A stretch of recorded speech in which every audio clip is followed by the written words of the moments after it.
Hello tout le monde, j'espère que vous allez bien. Avant de commencer cette vidéo, je tiens juste à m'excuser peut-être pour le son que vous aurez, c'est-à-dire le d'un souffleur, tout simplement parce que j'ai le ventilateur puisqu'il fait beaucoup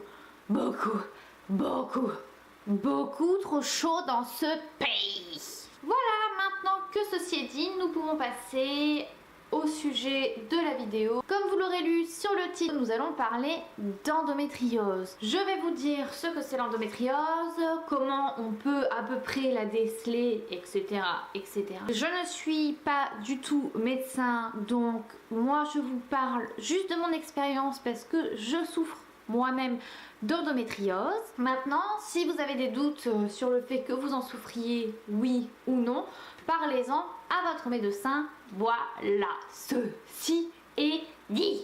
Alors, tout d'abord, qu'est-ce que l'endométriose? L'endométriose est une maladie génitale qui touche une femme sur 10 en France, donc c'est énorme.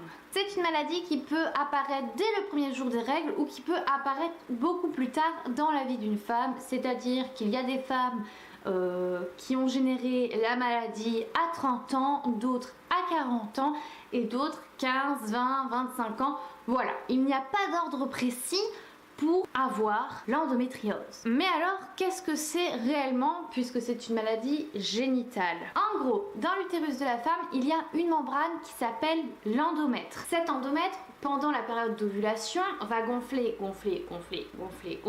pour pouvoir accueillir le futur fœtus, le futur bébé. Si la femme n'est pas fécondée à ce moment-là, vous connaissez le petit cheminement, elle va avoir ses règles tout simplement parce que cet endomètre va se détruire et c'est ça qui produit les règles, ces gouttes de sang, cet afflux sanguin pour certaines femmes, ces rivières pour d'autres, et pour d'autres des petits crachouillis. Qu'est-ce qu'elles ont de la chance celles-là? Voilà, en gros c'est ça les règles. Seulement dans la maladie de l'endométriose, cet endomètre va effectivement se détruire, seulement au lieu qu'il parte vers la culotte comme tout le monde, il va y avoir des résidus d'endomètre qui vont partir un petit peu à droite à gauche dans le corps de la femme. Ces bouts d'endomètre peuvent se mettre sur des ligaments, dans les poumons, au niveau du cerveau,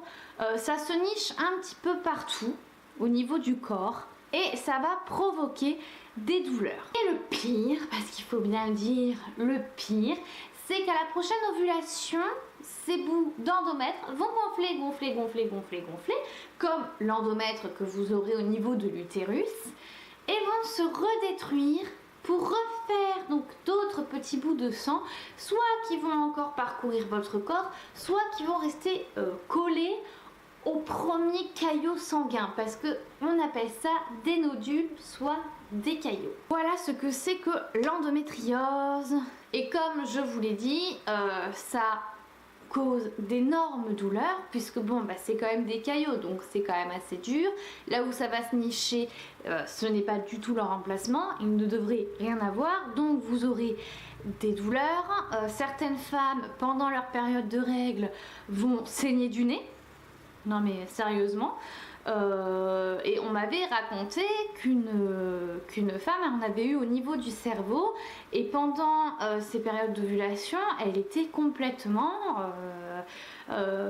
déjà mal à la tête puisque forcément ça gonfle et vraiment elle avait des symptômes, enfin voilà, ça lui faisait mal et d'autres symptômes un petit peu plus horribles. Donc c'est pour ça que c'est important de parler de l'endométriose, tout simplement parce que c'est une maladie qui est encore bien méconnue aujourd'hui, que ce soit au niveau des patientes et au niveau des professionnels, car il n'y a pas beaucoup de personnes spécialisées dans l'endométriose en France, il n'y a pas beaucoup de gynécologues, alors que pourtant c'est une maladie qui est bien concrète, bien réelle, puisqu'une femme sur 10, je le répète, en souffre. Mais alors du coup, comment on fait pour savoir qu'on a de l'endométriose? Oui, parce que règles douloureuses ne veut pas spécialement dire que vous souffrez d'endométriose, et saignement du nez pendant les règles ne veut pas spécialement dire que vous avez un nodule quelque part qui va vous faire saigner du nez. Attention. Alors, tout d'abord, si vous avez des règles douloureuses, mais quand je dis des règles douloureuses, c'est des règles très douloureuses qui limite vous handicapent sérieusement. Ensuite, l'un des symptômes que quasiment toutes les femmes, si ce n'est toutes les femmes, ont, c'est un utérus rétroversé. Alors, un utérus rétroversé, qu'est-ce que c'est? En gros, pour toutes les femmes normales, entre guillemets, qui ne souffrent pas d'endométriose ou d'autres trucs chelous, l'utérus est censé être tourné vers la vessie. Alors, ne me demandez pas pourquoi, j'en sais rien, c'est comme ça, c'est la nature. L'utérus est censé être tourné vers la vessie, voilà.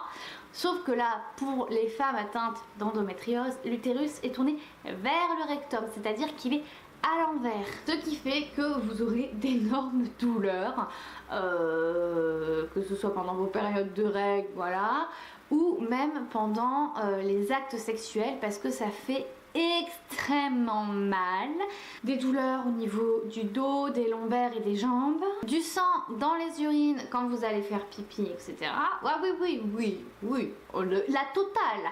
Et surtout le plus, on va dire, grave entre guillemets, parce que bon ça va dépendre des femmes, c'est que c'est une maladie qui peut vous rendre stérile sur du long terme, soit vous êtes stérile dès vos premières règles, on va dire, quoi, ça ne vous a pas rendu, on va dire que c'est à cause de la maladie que vous êtes stérile, mais voilà, vous êtes stérile, point barre, soit ça va vous rendre stérile au fur et à mesure dans le temps.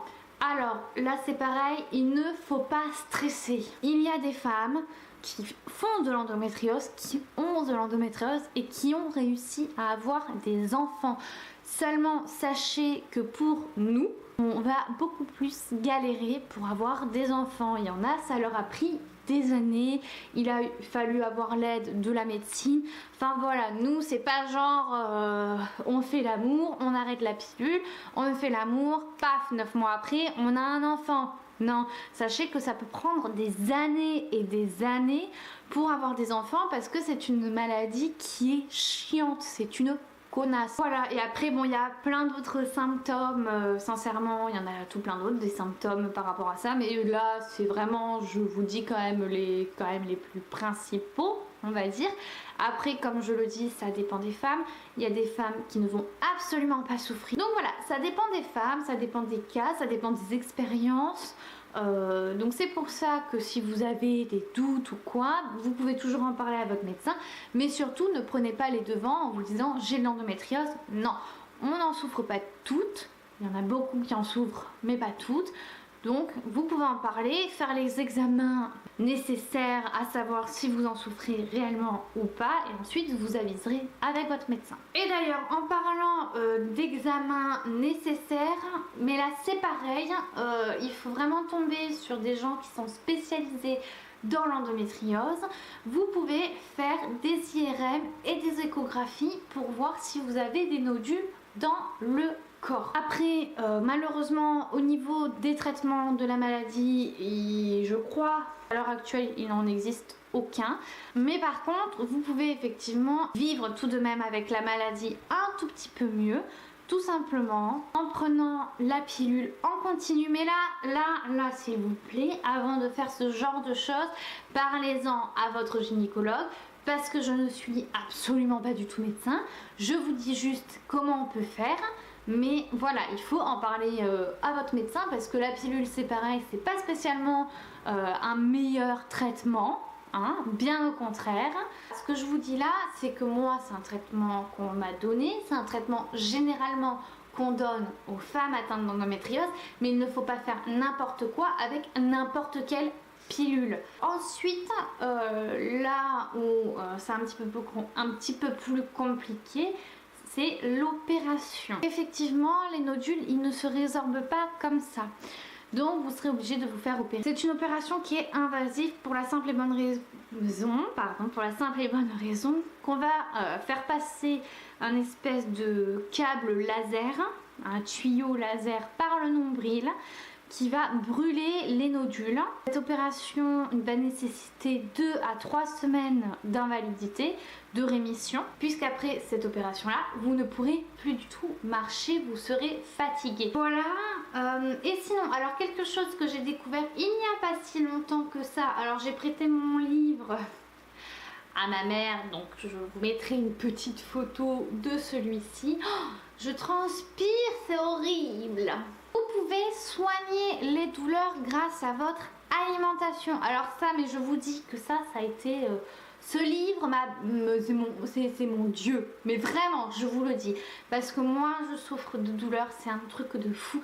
Même en prenant la pilule, je souffre de douleurs. Je me retrouve, je suis accroupie.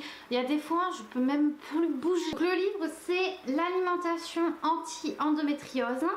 Donc c'est un livre qui fait je sais plus combien de pages. Non mais c'est con parce que je l'ai pas avec moi. Voilà, je tourne ma vidéo, je l'ai pas avec moi. Il coûte 18 € sur Amazon. Ah si, nombre de pages 192. Voilà, 18 €. Ce livre il coûte sur Amazon, sur Unitech, je sais pas ce que c'est. Enfin voilà, bref. C'est un livre qui est complet, il est pour tout le monde, il est autant pour les professionnels que pour les gens comme moi, voilà. Je vais vous expliquer les aliments à préconiser pour l'antidouleur, les aliments à supprimer totalement de votre alimentation parce que c'est des aliments qui vont justement recréer la douleur et qui sont plus sujets à développer des formes d'endométriose par rapport à certaines matières aussi. Les trucs en plastique, les machins, enfin bref. Voilà, je vous conseille d'acheter ce livre si vous faites de l'endométriose ou si vous pensez que vous êtes sujet à faire de l'endométriose. Quoi qu'il arrive, il ne peut être que bénéfique que vous soyez malade ou non. Puisque moi, en plus de ça, j'ai appris beaucoup de choses dont je n'étais pas au courant. C'est un super livre, je vous le mettrai pareil en description, soit le lien Amazon, soit autre chose, enfin voilà, je m'en fous. Je fais pas de pub donc je m'en bats l'oignon de ça va être quel lien, voilà. Autre chose aussi pour terminer cette vidéo, j'espère qu'elle n'aura pas été très longue, enfin trop longue, parce que ça fait un bon moment que je la tourne. Je vous laisse dans la description le lien d'EndoFrance, c'est une association spécialisée dans l'endométriose.